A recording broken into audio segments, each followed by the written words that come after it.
वाणी पंजवें पातशाही श्री गुरु अर्जन देव जी महाराज साहब की। गुरु गुरु गुर कर मन मोर, गुरु बिना मैं नहीं और। गुरु गुरु गुर कर मन मोर, गुरु बिना मैं नहीं और। यह पांचवी पातशाही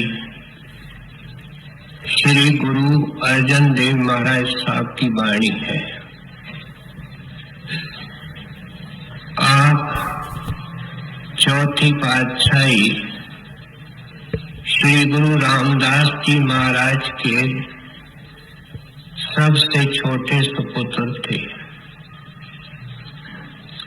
लेकिन मालिक ने किसी खास काम से आपको दुनिया के अंदर भेजा था।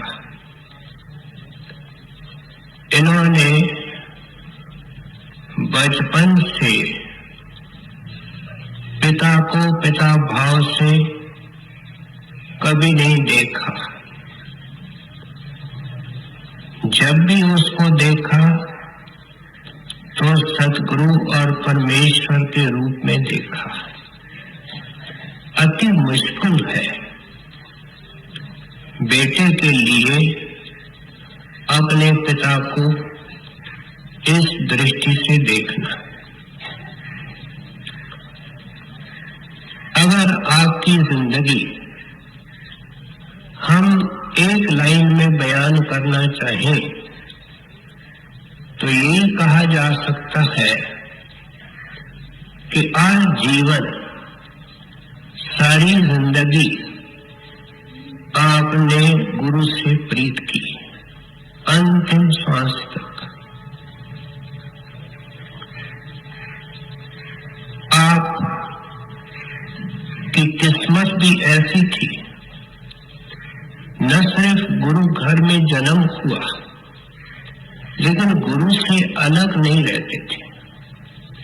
वातावरण भी ऐसा मिकनातीसी मिला। संगतें आ रही हैं, तरह तरह की सेवाएं कर रही हैं। सेवा से क्या टपकता है? प्रेम और निम्रता। लंगर चल रहे हैं, सत्संग रोज होता है। गुरु के चरणों में आपकी प्रीत दिन ब दिन बढ़ती गई। नामदान मिल गया। आपने खुद हर प्रकार की सेवा की। अब आपकी हालत क्या बन गई कि आप अंदर से गुरु से जुड़ गए। आपके जीवन में एक इंसिडेंट मिलता है। एक बार इनके रिश्तेदारों में कोई शादी थी। वे गुरु साहब के पास आए न्योता देने कि कृपा चंद शादी में शामिल होने की कृपा करें। श्री गुरु रामदास जी महाराज ने फरमाया, देखो भाई, मैं मजबूर हूं, मैं संगत के हवाले हूं। संगतें आती जाती है, मेरा जाना अति कठिन है। तब रिश्तेदारों ने बेनती की कि गुरुदेव फिर अपने सुपुत्र को हमारे हवाले करें, शादी में शामिल करने के लिए हुक्म दे दें। आपके दो बड़े भाई भी थे, लेकिन उनका ख्याल इतना ऊंचा नहीं था। गुरु साहब ने उन दोनों को कहा, लेकिन कोई बहाना देकर के टाल दिया। फिर आपको बुलाया कि इनके शादी में जाना है। शादी लाहौर में थी, हुक्म अमृतसर में मिल रहा है, खास दूर नहीं है। किसके लिए? हमारे लिए। लेकिन प्यारे के लिए क्या है, उसको सुनने की कोशिश करें। शादी में शामिल होना है, सत्संग घर में रहना है, संगत की सेवा करनी है, क्या सत्संग करना है। और जब तक हम आपको हुक्म न भेजे, वापस यहाँ नहीं आना है। अब ये जो अंतिम हुक्म था, ये बहुत भारी था। आपने सर झुकाया, गुरु का हुक्म मान के चले गए, दुनियादारी को निभाया, संगतों की सेवा की। मन में इंतजार है कि बुलावा आवे, पत्थर आवे। दिन निकले, कुछ महीने निकले, आप विवश हो गए। आपने एक 4 लाइनों का पद वाणी के रूप में एक चिट्ठी लिखी, जिसकी पहली कड़ी थी, एक घड़ी न मिलते तो कल जुग होता, और कद मिलिए तुझ प्रिय भगवंता। अंदर से जुड़े थे, जो अंदर से जुड़े होते हैं उनको बाहर के दर्शन की कदर होती है। अति व्याकुल हो रहे थे कि एक एक घड़ी जो आपसे मैं जुदा रहता हूं, मेरे लिए वो एक घड़ी कलयुग इतनी बड़ी हो जाती है। एक कलयुग के अंदर जो शास्त्र कहते हैं, उसकी अवधि हजारों हजारों बरस है।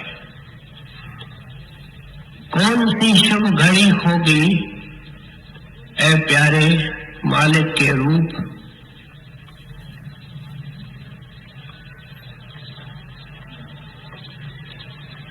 आप मुझे अपने चरणों में बुलाएंगे। आपकी चिट्ठी आपके भाइयों ने छुपा दी, क्योंकि वे इनसे ईर्ष्या रखते थे, चाहते थे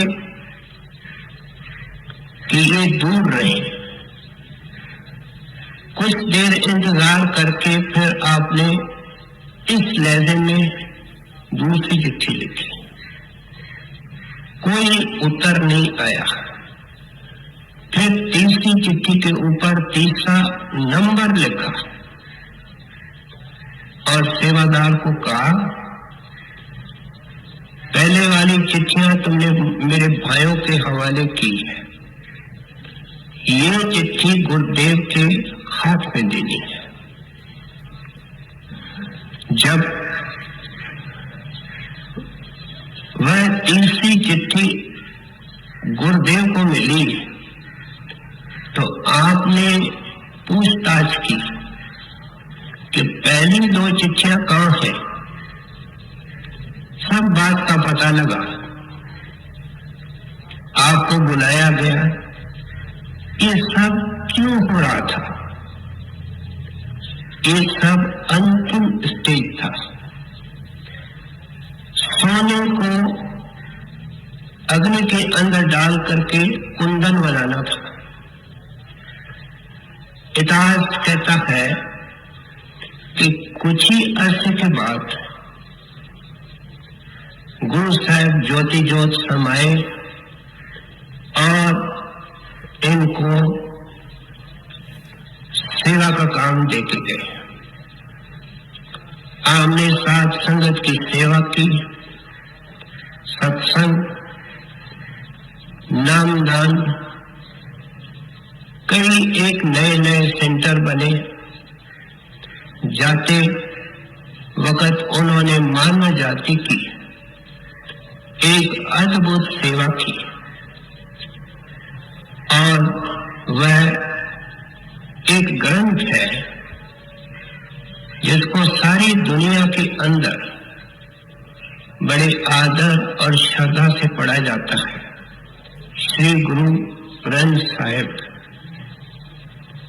इस ग्रंथ के अंदर आपकी वाणी, आपसे पहले गुरु साहिबान की वाणी, भारत के शब्द स्वरूपी शब्द अभ्यासी महात्माओं के खास खास शब्द चुन करके उनको संग्रह करके दुनिया के आगे एक अनमोल खजाना रख करके फिर अपने नाम में सुधारे। आज का जो शब्द हम सुन रहे हैं वह इसी ग्रंथ से है और आप क्या फरमा रहे हैं, कैसे इसको प्रारंभ कर रहे हैं। गुरु गुरु गुरु 3 बार, गुरु गुरु गुरु कर मन मोर। ऐ मेरे मन, अपने मन को कहते हैं, तुम बारंबार गुरु का शुक्राना कर, तुम बारंबार गुरु का एहसान सामने रख। ऐ मन, तुम उस अनमोल खजाने को सामने रख, भक्ति का भंडार, शब्द का भंडार जो गुरुदेव ने हमारे झोली के अंदर डाल दिया है। इसलिए ऐ मन, अब इन संतों का जो मन होता है वह तो सज्जन मन होता है, हमारा मन पापी मन है। इनका मन इनका वफादार नौकर होता है, हमारा मन हमारा हाकिम है।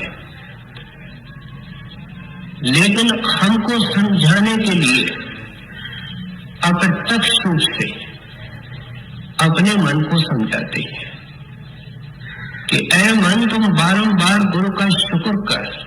क्यों? गुरु बिना मैं नाही होर।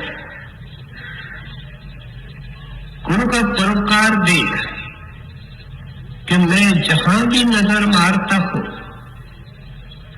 जहां भी देखता हूं, पत्ते पत्ते के अंदर, हर एक प्राणी के अंदर गुरु ही गुरु नजर आता है।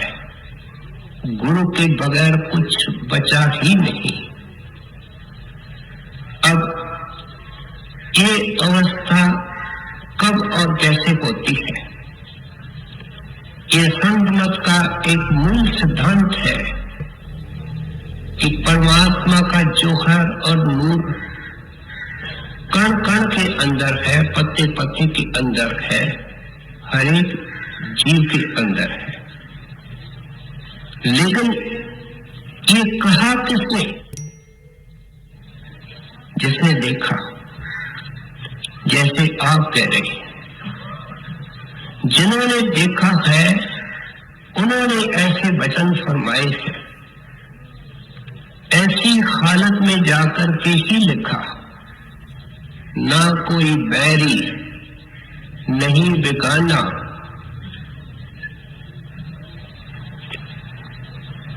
सगन संग हमको बन आई। दुश्मन भी अपने हो गए, अपने भी अपने हो गए, जब सबके अंदर गुरु का जोहर नजर आता है। कबीर साहब ने इसको समझाया, एक नूर से सब जग उपजिया, कौन भले कौन मंदे। कब? जब पत्ते पत्ते कण कण के अंदर परमात्मा नजर आया। अब जब शब्द स्वरूपी पूर्ण महात्मा मिलते हैं, सेवक के अंदर लगन होती है और उस चिंगारी के अधीन मेहनत करता है, तो सिमरन ध्यान के जरिए ये अपने घट में प्रवेश करता है। शब्द गुरु का संग करके ये ऊपर जाता है। और पहले हम जो अपने आप को शरीर समझते हैं, ये शरीर तो आंखों के पीछे पहले स्थान में पहुंच करके अलग हो जाता है, जिसको हमने सब कुछ समझा है, अपनी हस्ती ही इसको समझते हैं। अभ्यासी उससे अलग होता है, और जैसे एक मृतक शरीर से हमारा कोई मोह नहीं होता, इसका अपने शरीर से कोई मोह नहीं रहता है। इस अवस्था के बाद फिर शब्द को पकड़ के आगे चलता है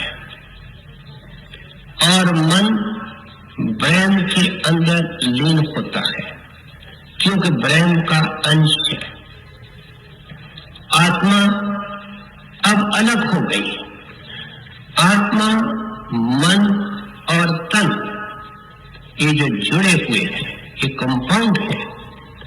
इनके तीनों कंपोनेंट्स, तीनों हिस्से अलग होते हैं। तन नीचे रह गया, मन ब्रह्म में समा गया, आत्मा आजाद होकर के पार ब्रह्म में अपने आप को देखती है। ये जो सोक्रेटिस ने कहा आई एम दी सोल, ये उस जगह में कहा, और वहां इसको सच्चा ज्ञान आता है। क्या हम सारी दुनिया के नजारे अटकल से इकट्ठे करके टीवी के स्क्रीन पर, सिनेमा के स्क्रीन पर घंटे 2 घंटे के अंदर देख सकते हैं? क्या इंसान की बुद्धि इतना कर सकती है? लेकिन जब ये अभ्यासी पार ब्रह्म में जाता है, तो अपनी दिव्य दृष्टि से ये अपने लाखों जन्मों का सारा नक्शा, सारी फिल्म खोलती हुई देखता है। ये ज्ञान है, और उस ज्ञान को पाकर के मन को समझा रहे हैं कि मन, मेरी बात सुन, मैंने तुम्हारी दोस्ती की, तुमने इंद्रियों की दोस्ती की, उसके कारण तन का खून मिलता रहा, 84 में फिरते रहे, अनेक रिश्ते बनाए, अनेक रिश्ते टूटे, और तेरा संग और साथ करके मैंने भयंकर कष्ट उठाए। और तेरी हालत क्या थी ऐ मन? तेरी कागवर्ती थी, तो गंगा जी के ऊपर चोंच मारता था कि विषय विकार, भोग विलास, ये गंदगी है। गंदगी से अलग होकर के समझा रहे थे। और पता नहीं तेरी क्या दुर्गति बनी, तेरी दोस्ती करके नरकों में जाना पड़ा, 84 में जाना पड़ा। अब ऐ मन, तू अपनी तो हालत देख। अब तेरी वृत्ति हंस वृत्ति है, तो नाम के हीरे मोती खाता है, अमृत पीता है। तू देख कितना खुशहाल है, और मेरी हालत क्या है? ये सब किसने किया? ऐ मन, उस शुभ घड़ी में हुआ जब गुरुदेव मिले और उन्होंने शब्द के साथ हमारी लिप लगा दी। अब ऐसे प्यारे के अंदर से, उसके रोम रोम से, हर वक्त हर श्वास में गुरु गुरु और गुरु निकलेगा। और क्या निकलेगा जब उसके लिए कुछ रहा ही नहीं। स्वामी जी महाराज ने अपने वाणी के अंदर लिखा गुरु गुरु मैं हृदय धरती गुर आरत का सामना करती। एक अनोखा और बहुत लंबा शब्द है। स्वामी जी महाराज कहते हैं मेरे हृदय के अंदर गुरु ही गुरु विराजमान है। अब मैं उसके अंदर रच चुकी हूँ, समा चुकी हूँ। उस शब्द में स्वामी जी महाराज कहते हैं कि एक गुरुदेव की कृपा है कि उन्होंने मुझे सत्पुरुष के दर्शन कराए, अलग अगम के दर्शन कराए, कुल मालिक राधा स्वामी के दर्शन कराए। इसलिए मैं गुरु के बराबर किसी को नहीं मानता। दरअसल हकीकत यह है आप उस कि वो अनामी, अलग, अगम, सत्पुरुष सब सतगुरु है कि उन्होंने अंदर जाकर के देखा। एक एक हिंदू, मुसलमान, ईसाई, महात्मा, दरवेश, मिस्टिक, इस तरह का नारा जब उसके बंद बंद से निकलता है, रोम रोम से निकलता है, जब ये गुरु का जाकर के अंदर परोपकार देखता है। एक मुसलमान था, पूर्ण सेवक को, पूर्ण महात्मा को पूर्ण सेवक भी कभी कभी मिलता है और ये सोने में सुहागे का काम होता है। वह मुसलमान सेवक मुरीद जहां से निकले बोले बीक या बीक, बार बार कहे बीक। मौलवियों ने सुना, काजियों ने सुना, उन्होंने कहा क्या बोलता है? रसूल बोलो, अल्लाह बोलो, खुदा बोलो। वो बोलता है बीक, बीक और बीक। उन्होंने कहा कि ये काफर है। काफर किसको कहते हैं? जो शरीयत के विरुद्ध जाता है। अकबर बादशाह के दरबार में ले गए, आंखों में मस्ती, चेहरे में कशिश, किसी चीज की परवाह नहीं। बादशाह पूछता है भाई ये मौलवी लोग कहते हैं तू अल्लाह नहीं कहता, पैगंबर नहीं कहता, खुदा नहीं कहता, रसूल नहीं कहता, क्यों? तो वहां भी बोलने लगा बीक, बीक और बीक। ये बीक कौन है? ये मेरा मुर्शिद है। तेरा रसूल कौन है? कहते हैं रसूल और खुदा भी बीक है। अब काजियों को बड़ा गुस्सा आ रहा था, लेकिन अकबर बुद्धिमान था, समझ गया कि ये रसाई वाला दरवेश है। उसने कहा कि अकाल हो रहा है, मेरे खजाने खाली हो रहे हैं, तुम बीक को कहो कि वर्षा करवा दे। कहते हैं देखो ये तो बीक की मौज है, मैं तो रखा नहीं कि फिर कब मिलोगे? मौलवी कहते हैं हजरत मत छोड़ो, भाग जाएगा। अकबर ने अनसुनी की, जब हुक्म होगा हाजिर हो जाऊंगा। चला गया। ऐसा प्रेमी क्या करेगा? जाकर के मुर्शिद के गुरुदेव के ध्यान में बैठ गया। खूब पानी पड़ा, लगातार पड़ा, कई दिन पड़ा, चारों तरफ हरियाली हो गई। कुछ दिनों के बाद अकबर के दरबार में आया। कहते हैं आपकी बड़ी मेहरबानी, आपने वर्षा करवा दी। कहते हैं नहीं, आपने मांगी और भीख ने करवाई, मेरा इसमें कोई संबंध नहीं है। अकबर ने भीख साहब का पता पूछा। 2 आदमियों के साथ किसी गांव के लगान का पट्टा और कोई नजराना उनके सेवा में भेजा, तो उन्होंने इनकार कर लिया कि हमारे मतलब की ये चीजें नहीं है और हम इस काम के लिए दुनिया में नहीं आए।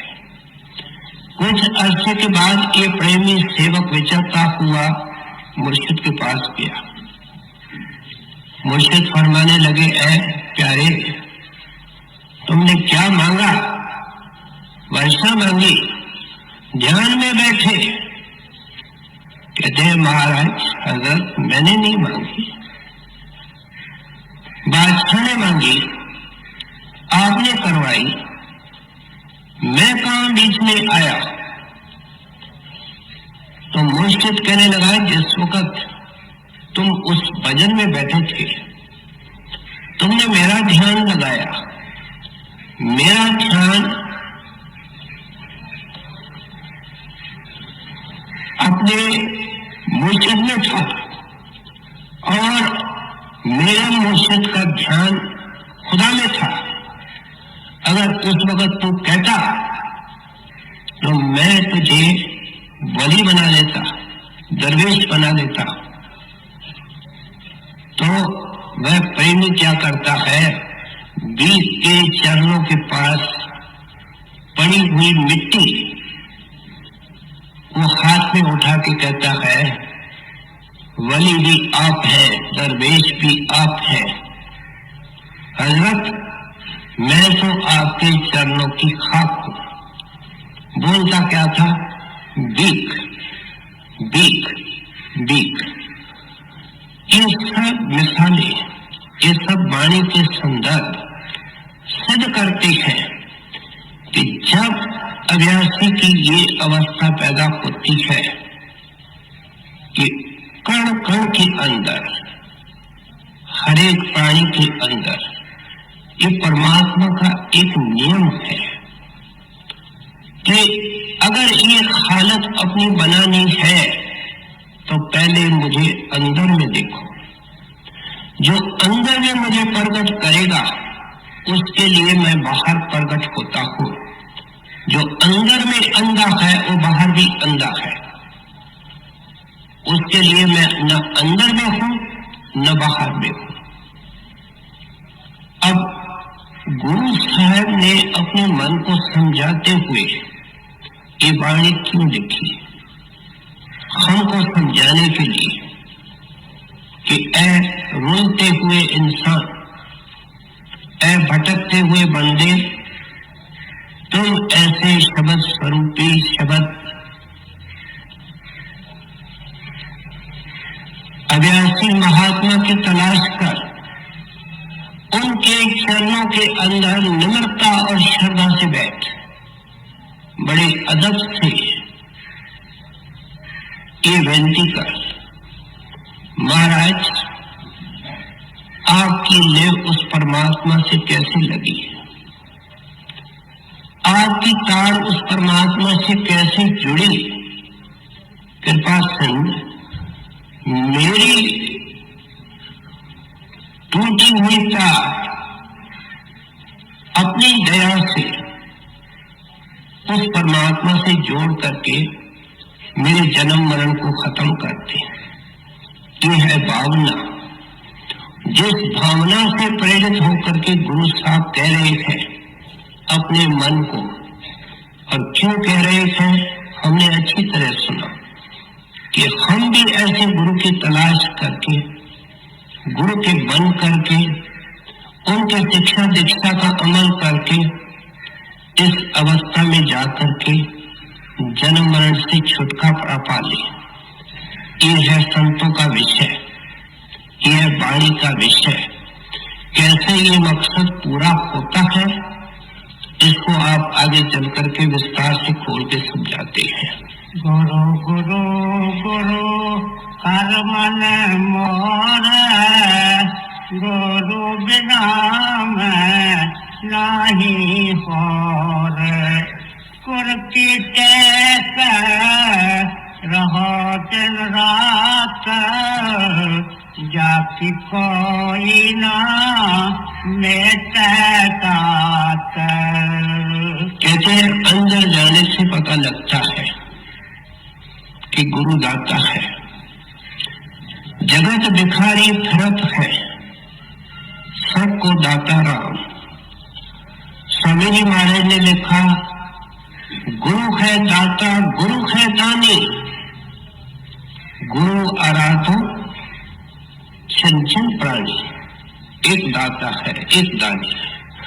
कहते हैं गुरु की दात न कोई मेटे, वो ऐसी लाफानी चीज देता है। दुनिया का कोई बंदा, दुनिया का कोई परोपकारी जो भी चीज हमको देगा, दान देगा, वो खुद देने वाला फना है और वो दान भी फना है।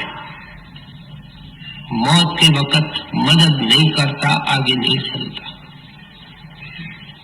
इसलिए कहते हैं गुरु की दात, बख्शिश। दात किसको कहते हैं? बख्शिश को, गिफ्ट को। माफ करना, ये जो गिफ्ट होती है, सौगात होती है, भेंट होती है, कुछ भी कह दें, ये देने वाले के ऊपर निर्भर करती है। कोई जबरदस्ती नहीं ले सकता। गिफ्ट गिफ्ट होती है। फिर वो कितना देता है, कैसा देता है, किस वक्त देता है, ये सब उसके मौज के ऊपर है। इसलिए आप कहते हैं मैं अंदर जाकर के देखता हूं कि सब घड़ी में उस महापुरुष ने मेरे हृदय के अंदर नाम का बीज लगाया। इस बुधवार को हमने सुना था, गुरु माली है।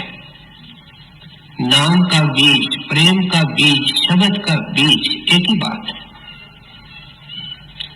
ये लगाता है और बेफिक्र नहीं खोता, निरंतर उसकी देखभाल करके उसको बढ़ाता है। उस पौधे को फल लगे हैं, फूल लगे हैं। गुरु साहब ने अनुभव किया है, आपकी महक चारों दिशाओं में आज फैली हुई है। इसलिए कहते हैं ये जो गुरु दात देता है, नाम दान देता है, शब्द दान देता है, उस वक्त क्या करता है? सेवक की टूटी हुई तार आत्मा की शब्द के साथ जोड़ देता है। सुरत शब्द, वाणी के अंदर आया शब्द सुरत, बार बार इसका जिक्र आता है। गुरु का एक ही ये काम है, ये जोड़ करके हमको बाहर से सिमरन देता है। प्यारे इसकी कमाई कर और जाकर के देख कि सबकी टूटी है, तेरी गुरुदेव ने जोड़ दी है। अंधेरे में नहीं रखता, अंधविश्वास नहीं देता। इसलिए कहते हैं कि जो गुरु बख्शिश देता है उसको काल महाकाल कोई शक्ति फना नहीं कर सकती। एक अंग्रेज पादरी बड़े महाराज साहब के पास आया, कई सवाल उसने पूछे। एक सवाल जो उसने महाराज जी की सेवा में रखा वह था कि महाराज, क्राइस्ट का एक सेवक था, उसका नाम जूडास था। उस जूडास की इतनी गिरावट हो गई कि गुरु के खिलाफ हो गया और जो लोग उनके पीछे पड़े थे उनको उसने सुराख दिया। उसके इस धोखेबाजी के कारण क्राइस्ट को पकड़ा गया उसको सलीब पर चढ़ाया गया और उसके अंदर साझीदार उनका एक सेवक था, जुडास। तो फिर क्राइस्ट ने उनको नाम क्यों दिया? ये दात क्यों बख्शी? महाराज जी ने मुस्कुरा के कहा कि उसकी दात क्राइस्ट ने बख्शी थी। क्राइस्ट शब्द रूप थे, महात्मा शब्द रूप होते, और ये जो दात मिलती है वो धुर कर्म से मिलती है। संत का दर्शन, जिसने संत का दर्शन किया उसको मालिक एक मार्किंग कर देता है, निशान कर देता है, और वो धुर कर्म है। उसको निशान करने वाला ही उस निशान को पढ़ सकता है, उस निशान को देख सकता है। जब हम महाराज जी के सामने जाते हैं, कहते हैं चलो, उस सवाल तो एक बहाने होते हैं, वो उस निशान को देखते हैं, मार्किंग को देखते हैं और उसको नाम देते हैं। कहते हैं, फिर आप कहते हैं कि सेवक कभी उसकी दात खत्म नहीं होती है, विनाश में नहीं आती है। तो ऐसा भयंकर पाप जिसने गुरु के खिलाफ किया, महाराज जी वो तो किसी घोर नरक में बैठा होगा। तो महाराज जी ने उनको समझाया मुस्कुराते हुए कि वो तो क्राइस्ट के चरणों में बैठा है। तो कहने लगा महाराज ये अटपटी बात। कहते हैं सुनो, ध्यान दे करके सुनो। जब गुरु नाम देता है तो उसका संचालक गुरु होता है, काल नहीं होता है। वो देनदार होता है तो भी गुरु का होता है। उसने बड़ी भयंकर गलती की जिसको तुम पाप कहते थे, और वो गुरु का देनदार था, कसूरवार था, और क्राइस्ट ने उसको खूब सजा दी, जैसे बाप बेटे को सजा देता है। कभी पुलिस वालों से ज्यादा सजा देता है, लेकिन उसमें दया होती है। वो सजा सुधारने के लिए होती है, पुलिस की सजा विंडिक्टिव होती है। इसलिए कहते हैं कि क्राइस्ट ने उसको खूब सजा दी। क्या सजा दी मैं बताना नहीं चाहता, लेकिन बच्चा जब गंदा होता है माँ उसको साफ करती है। जब साफ हो जाता है तो फिर उसी बच्चे को छाती से लगाती। जब जुड़ा साफ हो गया, क्राइस्ट ने उसको अपने चरणों में जगह दे दी। ये गुरु साहब का अर्थ है। गुरु की टेक रखो दिन रात, जाके कोई न मेटे दात। वो लाफानी बीज है। इसलिए ऐ प्यारे सत्संगी, अब सत्संगी की तरफ आए कि गुरु की टेक दिन रात रखो। टेक आसरा, सहारा, भरोसा। अगर सहारा, भरोसा और टेक है तो साथ में आता है भाना, साथ में आता है उसकी शिक्षा और दीक्षा। अंधे का सहारा लाठी, सत्संगी का सहारा गुरु की शिक्षा और दीक्षा। क्या सिद्धांतों पर रखो, ऐ सत्संगी, सिद्धांतों पर रह करके गुरु की कृपा पा सकते हो। मांस मछली नहीं खाना, सब शक्लें आंखों से निकाल दो, निर्मल नजर बनाओ, अपने कमाने का साधन सही रखो, हक हलाल की रोटी कमाने की कोशिश करो, मक्कारी झूठ फरेब को छोड़ दो, इसको पुराना इतिहास बनाओ, सबके साथ मैत्री, प्रेम और शुभ भाव रखो, अंदर जलन, ईर्ष्या, कलेजे को जलाने की कोशिश मत करो। इन सिद्धांतों पर रह करके रात दिन गुरु की नाम की कमाई करो। आप कहते हैं गुरु की टेक रखो दिन रात, हर दम, हर घड़ी। और टेक क्या है? अंधे की लाठी, वो शब्द की कमाई, नाम की कमाई, सिमरन ध्यान। आज आगे इस विषय को और खोल करके समझाते हैं, लेकिन आप समझाते हैं कि तुम कदरदान बनो, तुमको परमात्मा ने सिंगल आउट किया है। संतों को हमारी हालत देख करके अफसोस जरूर आता है। इसलिए क्राइस्ट ने क्या लिखा, he is a great giver. वो दाता है जो दे करके थकता नहीं। बड़े महाराज साहब तो कहते थे कि गुरु ऐसा दाता है कि दोनों हाथों से दान देता है। कोई दानी ऐसा, और देवत है दिन रैन, वो देता है रात और दिन, हर दम हर घड़ी में देता, कोई दानी नहीं ऐसा। इसलिए आप समझाते हैं कि आपको क्या चाहिए, but we are poor receivers. हमारे को लेने की अकल नहीं है, जिससे लेना है उसके तरफ हमारा मुख नहीं है। हमारे सामने कौन है, हमारा मन, मन और उसकी बहन माया। हम उसकी पूजा करते हैं, दंडवत करते हैं। गुरु मिला है, गुरु की तरफ पीठ है, उसके तरफ मुख है जिसकी लात खाते हैं।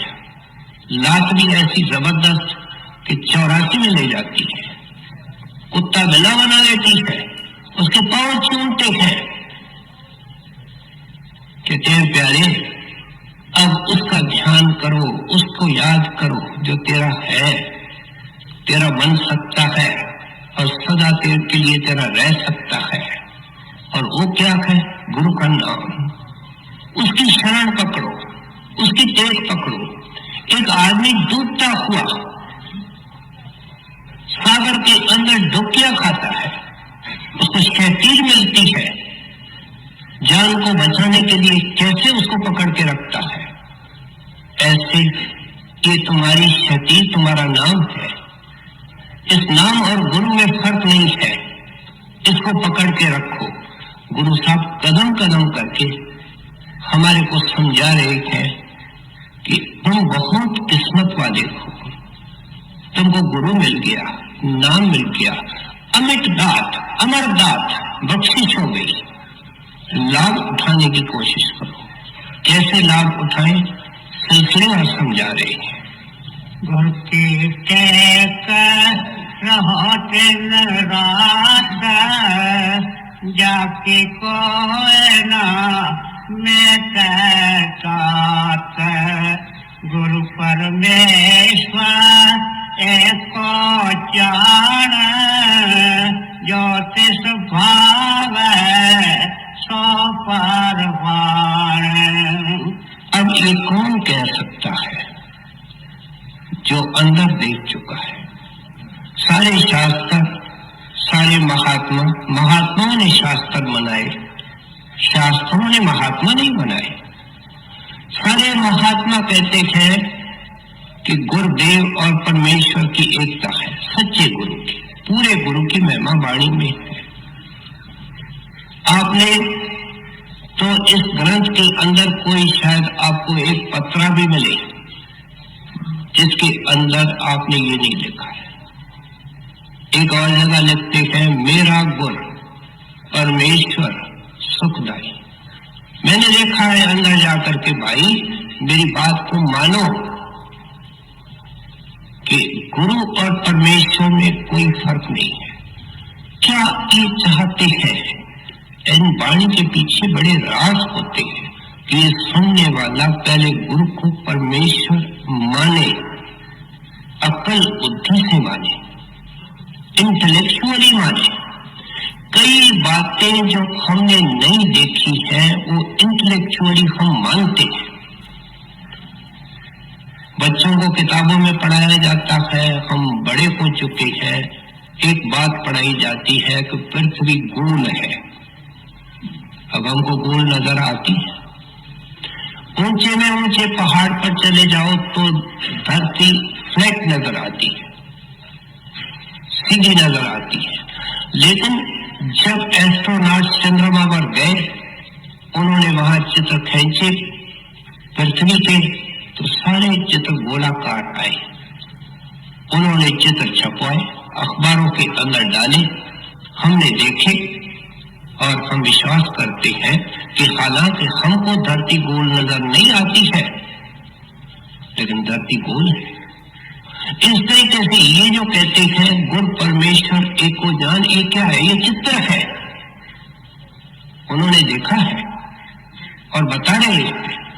और जैसे उन साइंसदानों ने देखा और हम मान रहे हैं, कहते हैं पहले तो इसकी शुरुआत अकल बुद्धि से होगी।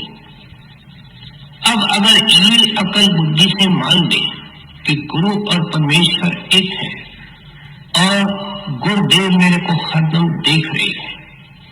श्री अनूर महाराज से किसी विदेशी ने सवाल पूछा, जैसे हम हैं ऐसे ही हमारे सवाल होते हैं। उन्होंने पूछा, महाराज जी ये जो गुरुदेव होते हैं वो सेवक को क्या रात दिन हर वक्त उसको देखते हैं, उसके हर एक ख्याल को देखते हैं? तो महाराज जी मुस्कुरा के कहते हैं, सत्संगी तो चाहता है कि न देखे, लेकिन हकीकत ये है कि वो देखता ही है, वो जानता ही है। इसलिए कहते हैं कि अगर तुम आज का दिन जो बीता वो सब पुराना इतिहास है, अगर तुम ये एक्सरसाइज करोगे कि मेरे गुरुदेव मेरे साथ हैं, अगर ध्यान नहीं आता है तो इंटेलेक्चुअली बौद्धिक दृष्टि से माने कि हमारे अंश एक्सरसाइज करोगे कि मेरे गुरुदेव मेरे साथ, अगर ध्यान नहीं आता है तो इंटेलेक्चुअली बौद्धिक दृष्टि से माने कि हमारे अंश है। सारा हमारा लाइफ पैटर्न, हमारा व्यवहार, हमारा बोलना, हमारे सारे कारोबार ही बदल जाएंगे, हमारे लाखों बोझ उतर जाएंगे, हमारे लाखों चिंताएं उतर जाएंगी, जब वो एक राखा हमारा स्वामी है, हरदम हमारे साथ है। इसलिए आप चाहते हैं कि ये गुरु का ध्यान और गुरु की मौजूदगी, परमेश्वर की मौजूदगी, ये एक बड़ा भारी किला है जो तेरे को दुनिया के तूफानों से जो आए दिन उठते रहते हैं उनसे सुरक्षित रखेगा। तेरे को तपती नहीं लगेगी, कोई वाव नहीं लगेगा, कोई गर्मी नहीं लगेगी, अगर तुम ये मान करके चलेगा। और जो ऐसा मान करके चलता है वो क्या करेगा? हरदम, क्योंकि गुरु को जब ये लेकर तो एक बात इसको बार बार कहता है कि ऐ मन, तुम कौन से खाम ख्याल कर रहे हो? ऐ सत्संगी, तुम क्या ये चिंता के अंदर डुबकियां खा रहे हो? तेरे इस चिंता करने से क्या हो सकता है? कोई साइंसदान भी मिला, एक मन के साइंसदान होते हैं, बहुत दुनिया में है, जिसको मनोवैज्ञानिक कहते हैं, साइकोलॉजिस्ट कहते हैं। वे कहते हैं चिंता करने से चिंता बढ़ती है, सब के सब कहते हैं। दुनिया के जानकार संत कहते हैं कि गुरु को साथ रखने से चिंता कम होती है, धीरे धीरे मिट जाती है, कोई फिक्र नहीं रहता है। जब किसी चीज की चिंता नहीं तो उसके बारे में कर्म कैसे होगा? हमारा सोचना उल्टा, हमारा बोलना उल्टा, हमारे कर्म उल्टे। गुरु को सामने रखने से क्या होगा? सोचना सुलटा, बोलना सुलटा, कर्म सुलटे, सब सुलटे चीज हो जाएगी। इसलिए आप समझाते हैं कि मैंने देखा है और आप भी देखेंगे साक्षात, लेकिन पहले मान करके चलो कि गुरु हरदम तेरे साथ है। बाबा जी महाराज के पास सत्संगी हम कहलाते हैं और हम सब इस हालत में हैं। बाबा जी महाराज गांव था, कुछ मिलता ही नहीं था। गर्मी के मौसम में वहां पानी के अंदर मिश्री डाल करके शरबत पीते थे। एक सत्संगी मिश्री ले आया, बाबा जी ये आपकी सेवा में। बाबा जी ने कहा इसको जाकर के ब्यास नदी के अंदर फेंक करके आओ। कहता है महाराज मैं आपकी सेवा में लाया हूं। कहने के तुमने रुई और कपास की चोरी की, पराए खेत से पैसे मिले उनसे मिश्री ले आए हो। ये मिश्री नहीं, ये जहर है। मैं दंग रह गया। कहता है महाराज जिस वक्त मैंने खेत से रुई की चोरी की आप तो वहां नहीं थे। तो देखो गुरु कितना सुजान है, उसको पूरी प्रतीक देने के लिए बाबा जी कहीं बाहर नहीं थे, एन उसके अंदर थे, उनका वो सेवक था। लेकिन फिर भी उनको समझाने के लिए कहते हैं कि जिस खेत से तुमने चोरी की उसमें एक ही पेड़ है और वो बबूल का पेड़ है, उसके नीचे खड़े होकर के मैं तेरे को देख रहा था। बहुत शर्मिंदा हुआ, माफी मांग करके चला गया। कहते ऐसा संगी तेरी भी ये हालत है, जो कुछ तू सुबह से शाम तक करता है गुरु को लंबी छुट्टी दे दी है। महाराज आप तो आराम करो, हमारा मन जो कहता है हम करते जाते हैं, हम कसूरवार बनते जाते हैं। अगर सत्संगी एक चीज मन में धारण करे कि मैं जो जो कसूर करता हूं उसका जवाब मुझे सतगुरु को स्वयं देना है। क्यों कि एक एक बहन भाई सत्संगी एक दरवाजे से निकलेगा और वह दरवाजा सतगुरु का है और सवाल पूछने वाला भी सतगुरु होगा कि तुमने ये कसूर किया, क्या मैं नहीं था?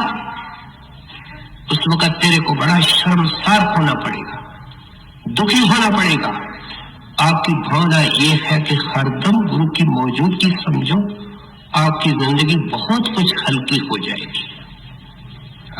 गुरु परमेश्वर एक जान, जो तिस पावै सो परवान।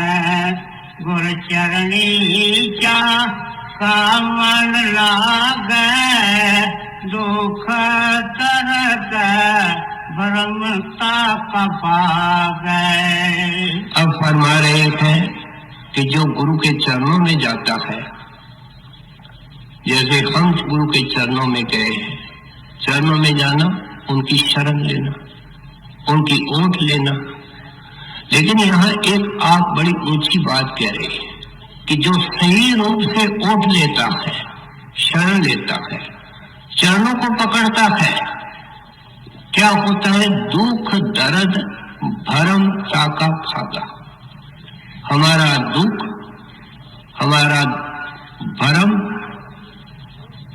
गुरु के ओट लेने के बाद भी सब मौजूद है। इसका मतलब क्या?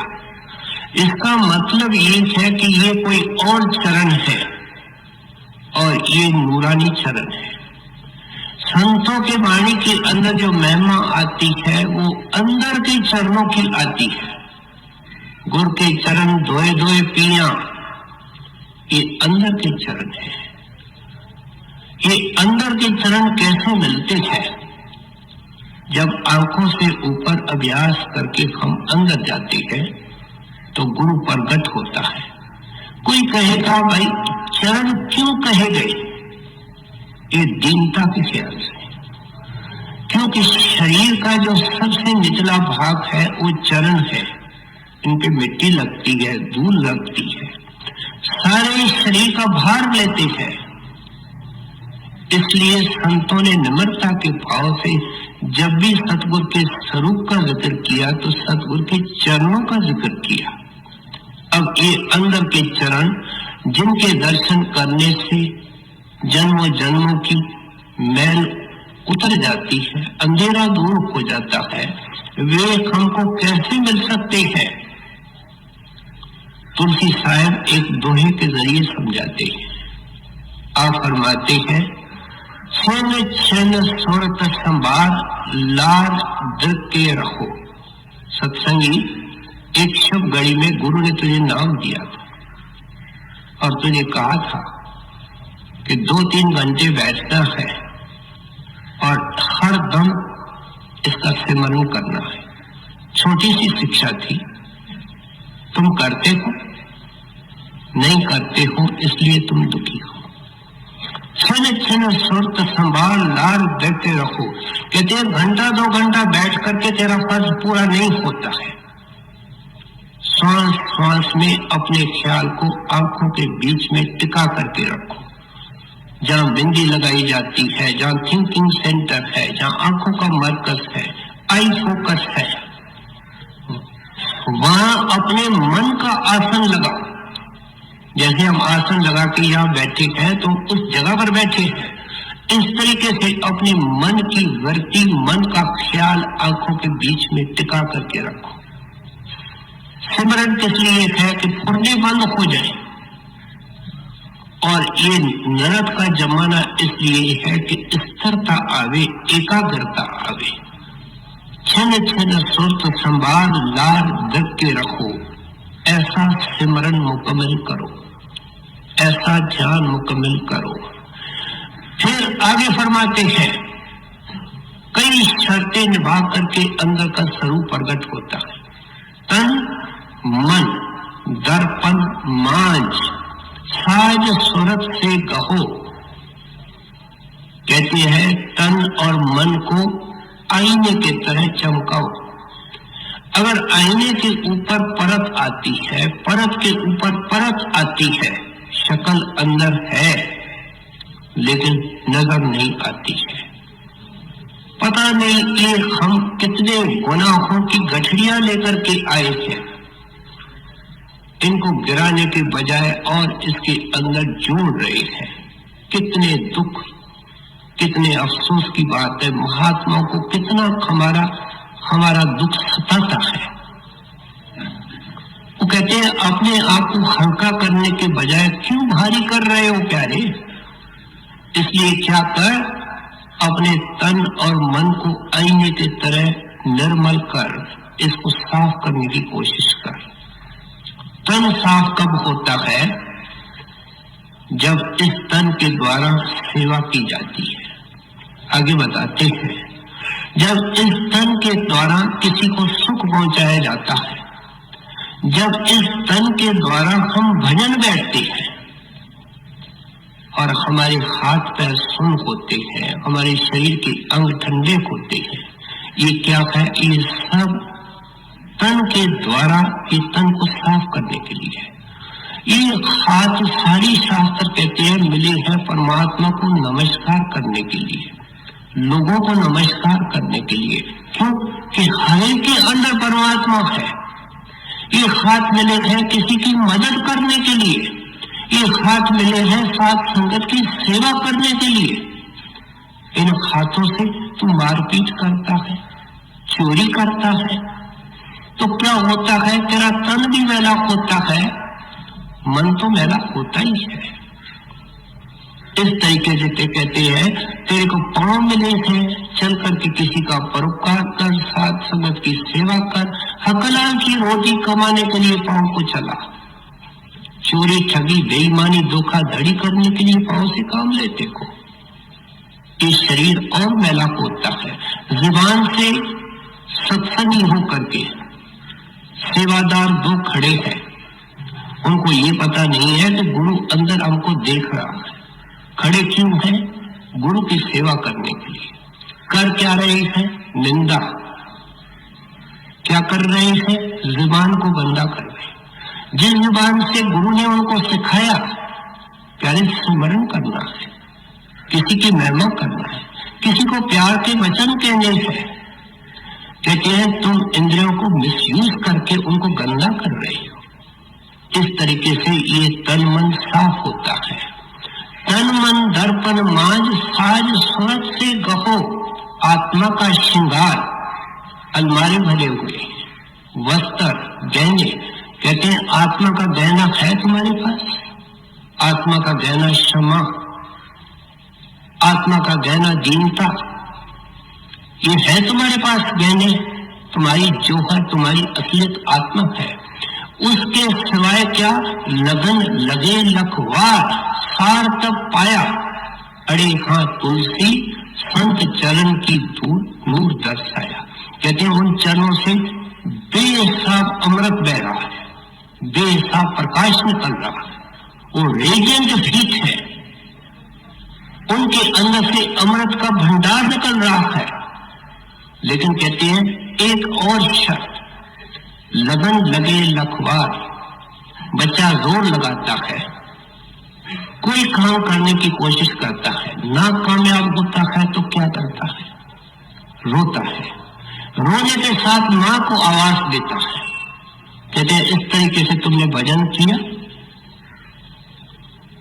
जो इस तरीके से जिनके अंदर ये अग्नि कोटि है कि मालिक के अंदर के दर्शन के बगैर उनका जीना दुश्वार, खाना पीना दुश्वार, सब कुछ सोना, सब कुछ कड़वा, ये हालत मन की जब हो जाए, ऐसा सभी अपने आप को भाग वाला समझना। क्यों कि तेरे अंदर वो चरण प्रकट होने वाले हैं। गर्मी पड़ती है उसके बाद ही तो वर्षा होती है। लगन क्या है, विरह क्या है कि आग है।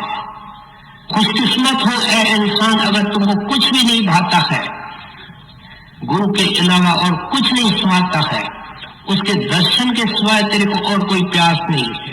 सिमरन भूलते हो तो दुखी होते हो, बड़े भाग वाले हो। तुम्हारे ऊपर प्रेम की वर्षा होने वाली है। सिस्टमैटिकली गुरु साहब कहते हैं हमने कैसा पाया, आप कैसे पा सकते हो?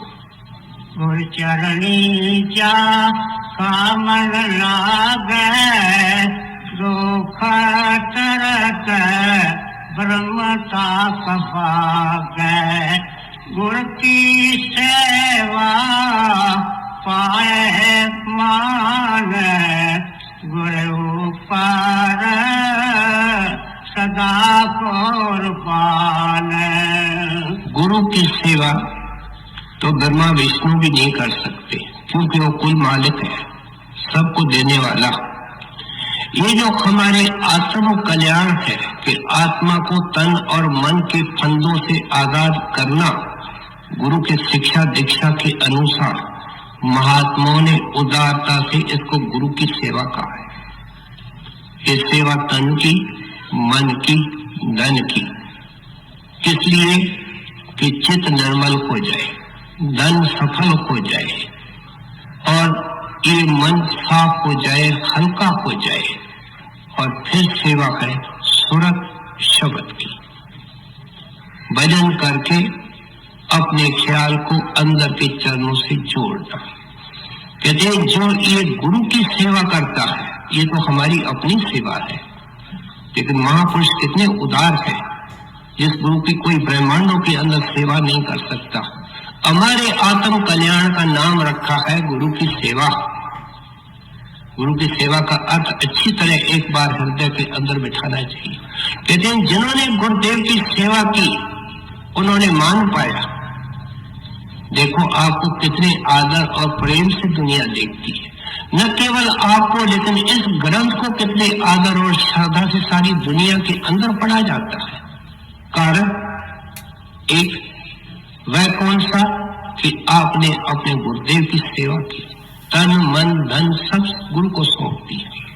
बड़े महाराज ने जो कुछ था वो बाबा जी के हवाले कर दिया और रात भर जाग करके भजन किया।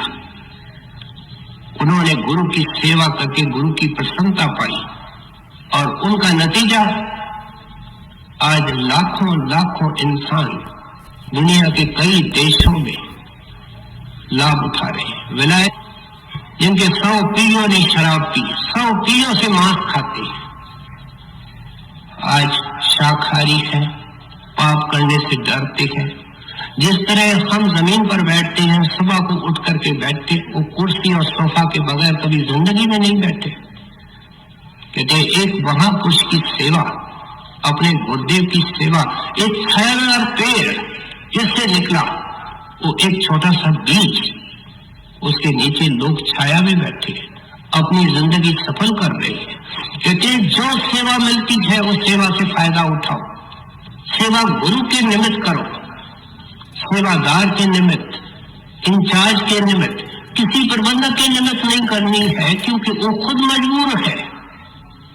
करो तो उसके लिए करो जो आपके अंदर है, जो आपको अंदर से देगा। और इसके अंदर जितने भी कष्ट उठाने पड़ते हैं ये वर्थवाइल है। क्यों कि जब इनाम मिलता है वो क्या है? सदा का मान, वो दरगाह का मान है। हम हर जन्म में अपमानित होते हैं, माँ के गर्भ में आते हैं, कीड़े मकोड़े के जूझों में जाते हैं, जमदूतों की लाते और चपड़े खाते हैं। ये अपमान है। कहते हैं गुरु की सेवा एक बार तो हिम्मत करके करेगा, मान ही मान पाएगा, प्यार ही प्यार पाएगा। गुरु की सेवा पाए मान, गुरु ऊपर सदा कुर्बान। गुरु का दर्शन देख निहाल, गुरु के सेवक की पुराण काल। अब खाल ये पंजाबी शब्द है जिसका अर्थ है मनोरथ। सब तेरी इच्छाएं पूर्ण हो जाएंगी। किससे? दर्शन से। ये दर्शन कौन सा? ये दर्शन भी अंदर का। लेकिन याद रखें कि जिसने बाहर से गुरु का दर्शन नहीं किया, उनके चरणों में नहीं बैठा, उनकी आशीर्वाद ले ली, तो किसी भी दर्शन का सवाल तक नहीं उठता। हमने गुरु साहब के जीवन को पहले प्रारंभ के अंदर सुना कि जितना अंदर में प्रीत बढ़ती है बाहर के स्वरूप से उतनी बढ़ती है।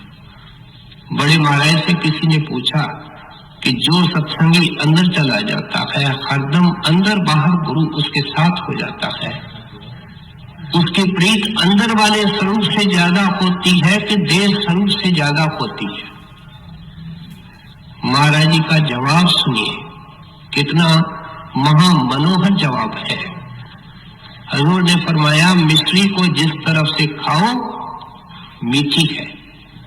क्या उसको देह स्वरूप ही इतना ही प्यारा लगता है जितना अंदर का शब्द स्वरूप लगता है? क्योंकि वो जानता है कि अगर ये देह स्वरूप नहीं मिलता तो कुछ भी नहीं मिलता। इसलिए कहते हैं दर्शन की लालसा रखो। दर्शन हमेशा नहीं मिलेगा, जो डेरे में रहते हैं उनको भी हरदम नहीं मिलेगा जब तक अंदर में प्रकट नहीं होते हैं। अंदर में प्रकट होने के लिए बाहर के दर्शन की प्यास जरूरी है। जिसकी दर्शन की प्यास होगी, अगर उसको दर्शन नहीं मिलता है तो क्या होता है? उसका ध्यान होता है, हरदम उसके सामने गुरु होता है, और गुरु होगा तो गुरु का नाम होगा। और क्या होगा? माता के लिए सबसे प्यारा नाम कौन सा है? मेरा लाल। और उस बच्चे के लिए सबसे प्यारा नाम क्या है? माँ। ये रिश्ता बन जाता है सेवक और गुरु का। वो उनको छाती से लगाना चाहता है, ये माँ माँ बोलता है, माँ को देखना चाहता है। इसलिए आप कहते हैं कि इस तरीके के दर्शन की प्यास। ऐसा एक आदमी फौज में भर्ती था, उसकी किसी फ्रंट के अंदर ड्यूटी लगी। मन में सोचा वापस जिंदा आऊंगा कि नहीं, महाराज जी का दर्शन करके फिर जाओ। अपने अफसर को कहा, अफसर ने इनकार कर दिया। इसके ऊपर तो पहाड़ टूट पड़ा। और किस्मत से क्या था कि उसकी बटेलियन जिस ट्रेन के अंदर सवार थी वो दिल्ली से चल करके पठानकोट जा रही। ब्यास से उस गाड़ी को निकलना था। जैसे जैसे ब्यास नजदीक आवे, ये बेचारा प्रेमी इतना बेहाल होकर के रोए जिसका कोई अंत नहीं। फौजी क्या समझते हैं कि लड़ाई में जाने से घबराता है, मौत से डरता है। लेकिन अब जालंधर से गाड़ी चली, प्रार्थना करता है महाराज बीच में ब्यास, दर्शन होगा कि नहीं पता नहीं, मैं जिंदा रहूंगा कि नहीं। देखो देह स्वरूप के दर्शन की प्यास। जो भजन करते हैं उनको ऐसी प्यास होती है। अचानक क्या होता है, ब्यास स्टेशन निकल गई, आगे चल करके गाड़ी खड़ी हो गई। ऐसे वाकयात ब्यास स्टेशन पर कई बार हुए। और ये प्रेमी क्या देखता है कि इसका डिब्बा एन फाटक के सामने खड़ा है और फाटक के बाहर महाराज जी की कार खड़ी है। महाराज जी अमृतसर से वापस आए थे और ट्रेन आती है, हम जानते हैं फाटक को बंद किया जाता है।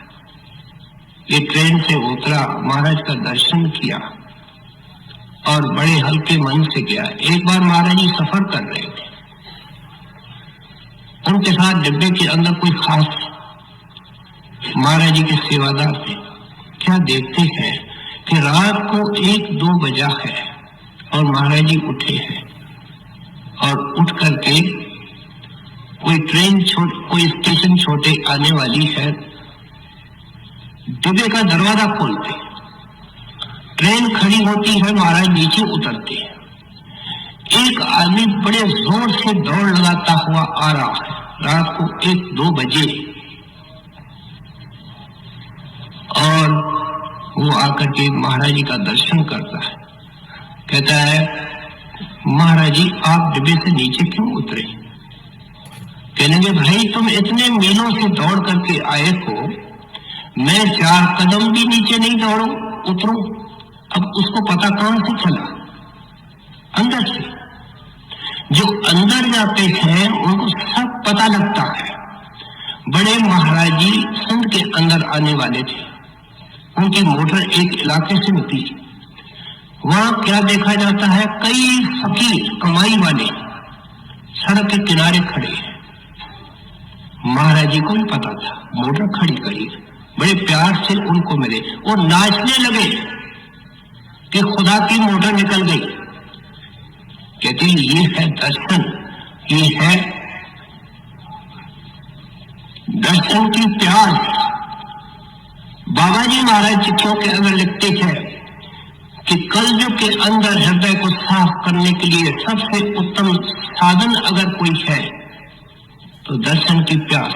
लेकिन जो दर्शन ही नहीं करता, जो देव संग के दर्शन की लालसा नहीं रखता, उसको जिंदगी के अंदर माफ करना, अंदर में तो शांति कभी नहीं आ सकती, अंदर में तो कभी सुख नहीं मिल सकता।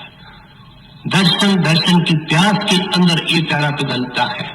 समझा रहे हैं कि हमने कौन सी कीमत, किस तरीके से पाया है, किस तरीके से आपको मिल सकता है। गुरु का दर्शन देखन हार, गुरु के सेवा की पुरान काल, गुरु के सेवक को दुख न व्याप्त, गुरु का सेवक देश जापै। गुरु की महिमा कथन न जाए, पार ब्रह्म गुर रहा समाई। कौन नानक जाके पूरे पाग, गुर चरणी जा कामन लाग। कहते हैं दुनियादार का तो कोई दोष ही नहीं है, वो अंधेरे सत्संग ये पास टार्च है, लालटेन है, तो भी क्या कहता है, ये मेरा पड़ोसी बड़ा बाग वाला है, कितना सुंदर आलीशान बंगला है, नौकर चाकर है, सुंदर संतान है, हम खाने पीने को परेशान हैं। ये है इसकी बुद्धि और यहाँ है उसके गाइडेंस के लिए गुरु साहब का वचन।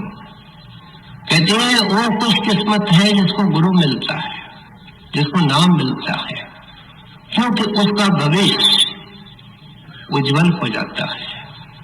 वो कर्म के कीचड़ से निकल करके उस मालिक के धाम में विश्राम पाएगा। लेकिन इस कड़ी के अंदर आप पूरे भाव का जिक्र करते हैं।